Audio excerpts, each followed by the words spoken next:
Hello, everyone. My name is Shank Hode. And I'm Smoking is a Personality Trait, Devin. And welcome to the One Pod Piececast. Alright, let's dive right into this week's chapter. I talked about it in last episode about the whole nothing happened scene and how it gets too much credit.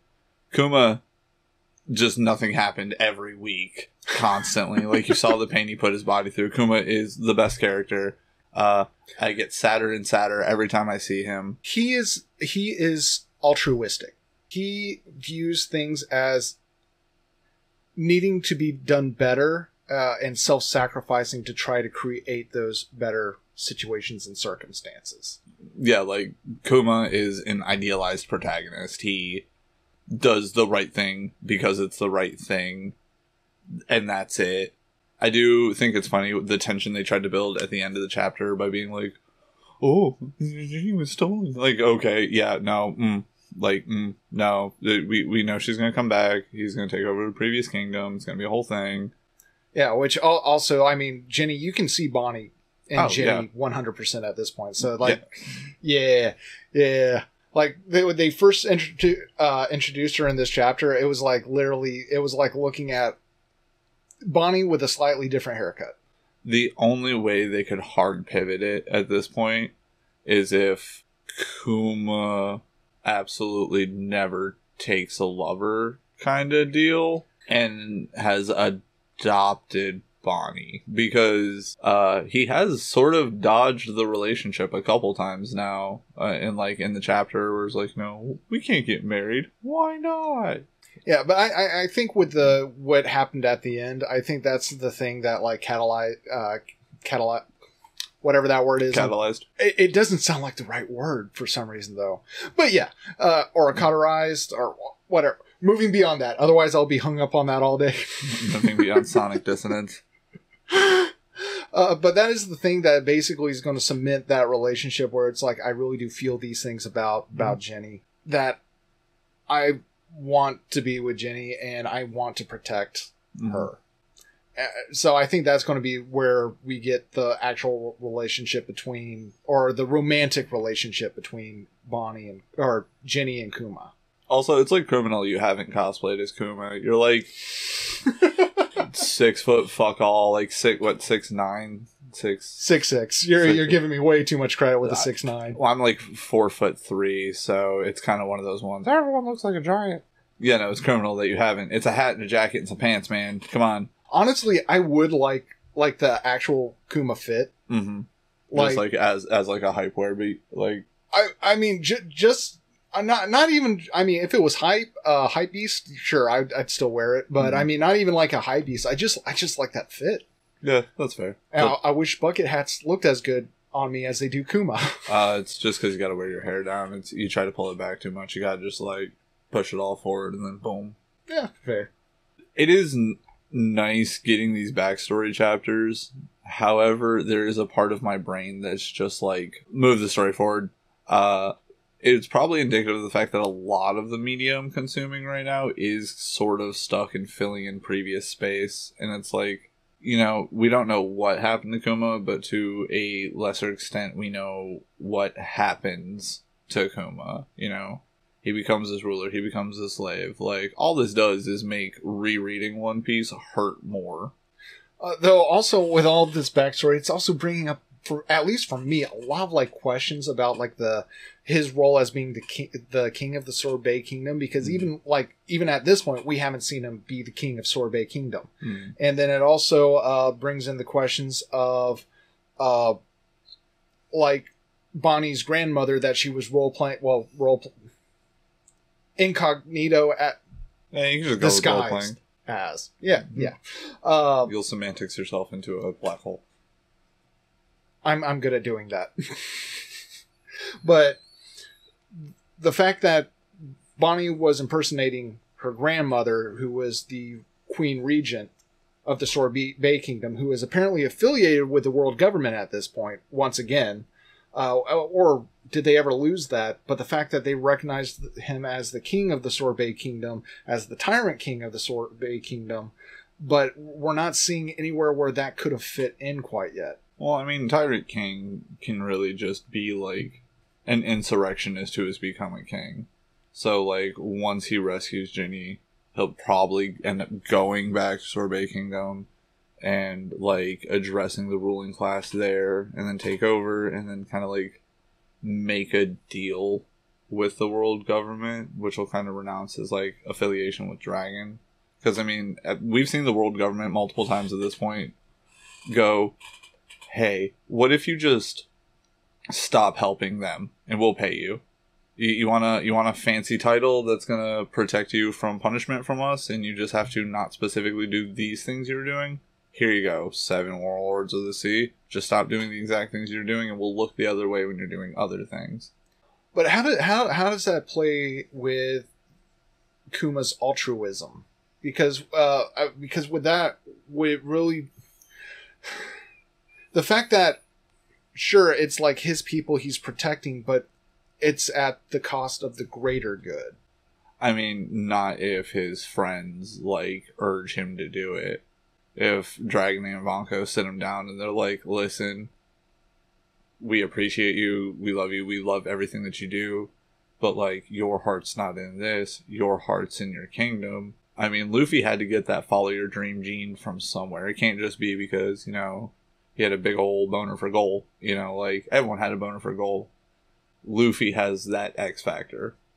That X factor reasonably could have come from Dragon, you know, someone whose ambition caused him to fight the world government, you know, follow his dream.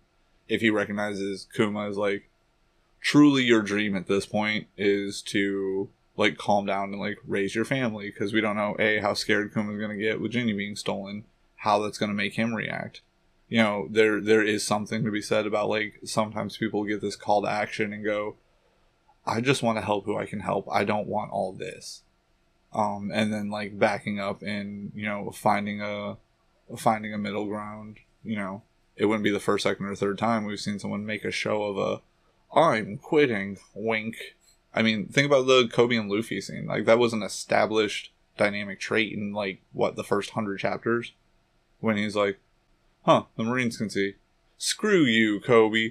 Boom! Like, what's to say that Dragon doesn't do that? What's to say that Dragon doesn't realize, like, Kuma has too much to lose, whereas he's, you know, more detached from... Because Luffy has to be born by this point.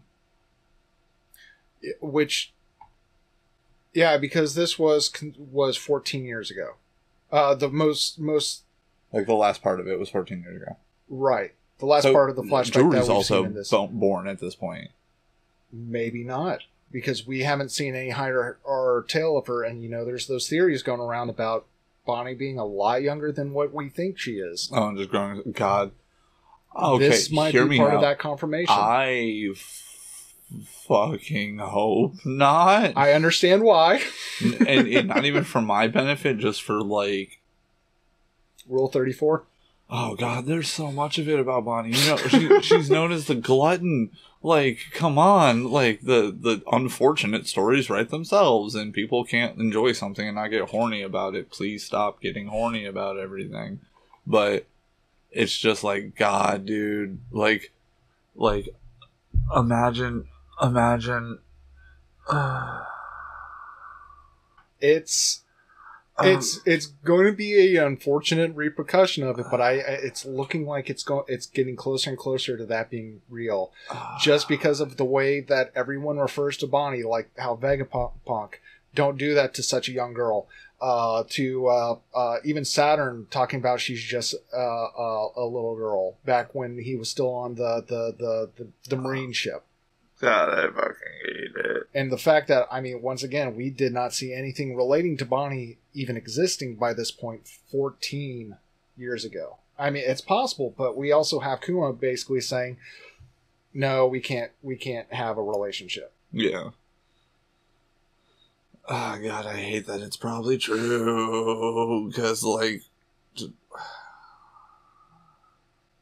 for me, like, I'm a firm believer that Oda knows what he's doing, that a lot of the stuff was planned out, and, like, Bonney being a kid wouldn't have been something that he, like, pulls later.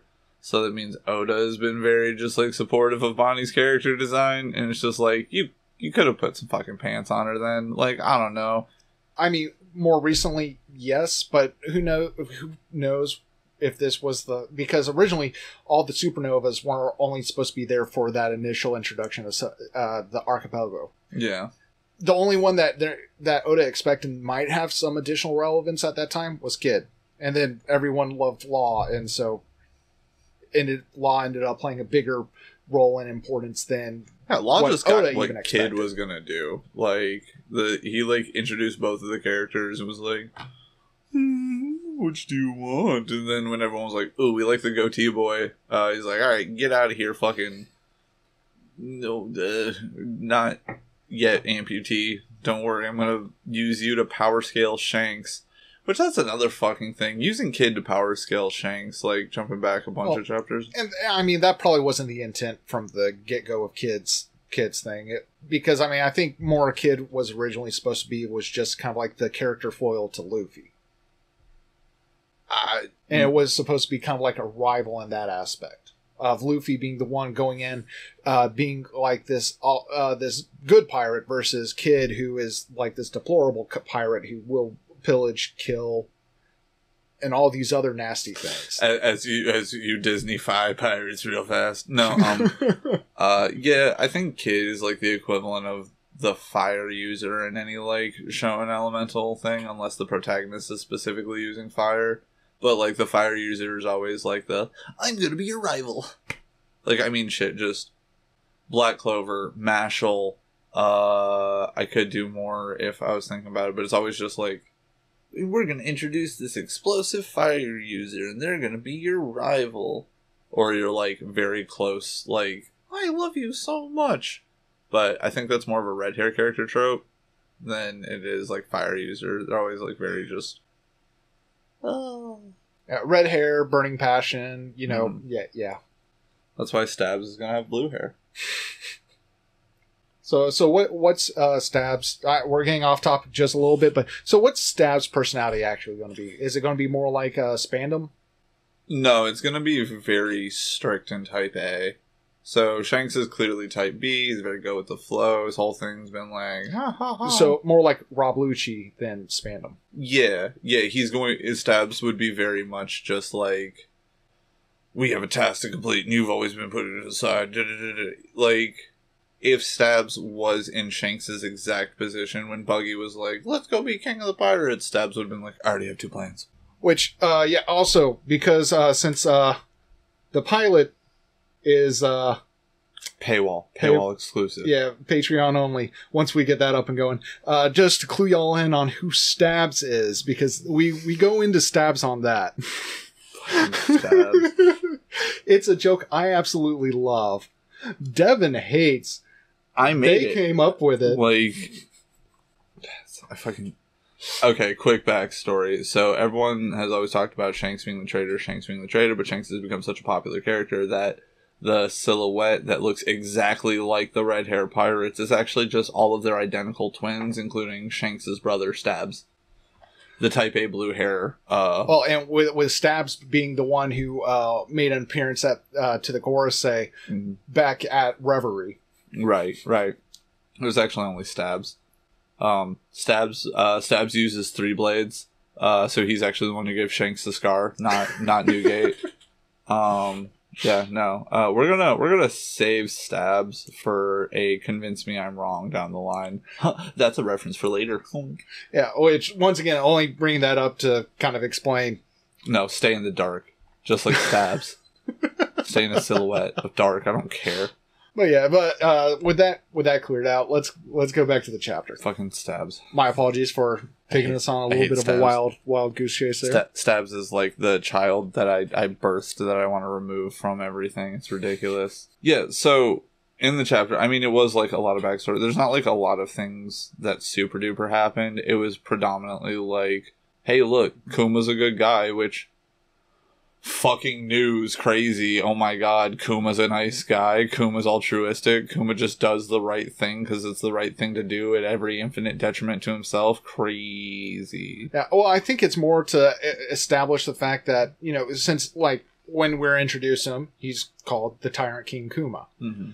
So, normally, given that name, people expect you to have done, like, really heinous abhorrent things. But then to go back and find out, no, he's actually like the complete opposite of this description that we've kind of gotten of him. Mm. Even though we've seen Kuma be more good. more good. Like with the whole allowing Luffy to ejecting the pain out and letting Zoro take on the pain, sending the Straw Hats to all these different places where they needed to go. I mean, Kuma has a strong like moral awareness. Like his compass is defined by his choices, but like the moral awareness of what is right, what is wrong. Right, and so we've seen that, but we're now seeing exactly to what extent Kuma views the world and at least when he was not robotified, what kind of person Kuma had previously been. Mm, that's fair. I mean, I like it. I know I've been complaining a lot about it. Like, I like the direction they've taken with Kuma. I just am ready for that direction to have concluded. There are other questions that I have more pressing, like a more pressing desire for, or a more pressing need for answers. Versus like, Kuma is cool. Don't get me wrong. One of the best characters in the series. Created one of the most meme-ified scenes of just like nothing happening, though he was doing it over and over and over on his own right. It's just like, cool. I want answers, and we just saw Saturn. Like, I'm ready to see the Five Elders. I am ready to see like the full might of the Marines. I am ready to see like this big war get started. And it's not like it feels like a filler arc, but it definitely feels like, I don't know. Like, well, I think this is going more into an explanation of Kuma, also because we're Kuma's headed that way. Yeah. So basically filling us in on Kuma and Bonney by going into these flashbacks to kind of give us some context towards what is about to happen. Do we know what's about to happen? No. God, Bonnie's gonna be a kid, and she's always eating, and she's a buccaneer, so it's like she's supposed to be big anyway, so even maybe at like her regular height that we think, she's just like... Because we've seen Kuma, but Kuma looked like his shape by the time... That's... Well, let me also put out... When did the Straw Hats first come in contact with Bonney post time skip? God, like right before Egghead. But where? What were the circumstances? Didn't she get like... Wasn't she washed up or something? Wasn't she in the water? She was in the water. What was her appearance when she was in the water? Oh, was it a kid? Motherfucker. God damn it. God damn it. God damn it. Why did she give herself tits, dude? It's just like, it's so confusing. Well, it's not like she gave herself tits. It's she aged herself up to the age that she prefers the most. God damn it. I hate this. I am so glad. Like, I hate it for other people because I get secondhand embarrassment really good. I'm so glad I've taken the Luffy asexual ass approach to One Piece. Like, people are like, oh, who's your One Piece waifu? And I'm like, which one? Smoker. Which one? Smoker. I've got too many. Bonnie's not one. Grimble. Thank God. Yeah, there's no Bonney posters. We got Yamato, we got Robin, we got you. I am my waifu. Yeah, Crocodile's number one waifu. God, I mean, it's an all but confirmed theory, so I'm just ready to get more information about everything. It's just the constant One Piece struggle of, like, where's the next chapter? Let's fucking go. Oda's not getting any younger, like... But at the same time, I want him to take the pace that he wants to go at. Mm-hmm. Because, I mean, it's one of those things where a little bit of pressure is good, but you don't want to over-pressurize, because then you're going to end up with shit. Or, dead artist. Yeah.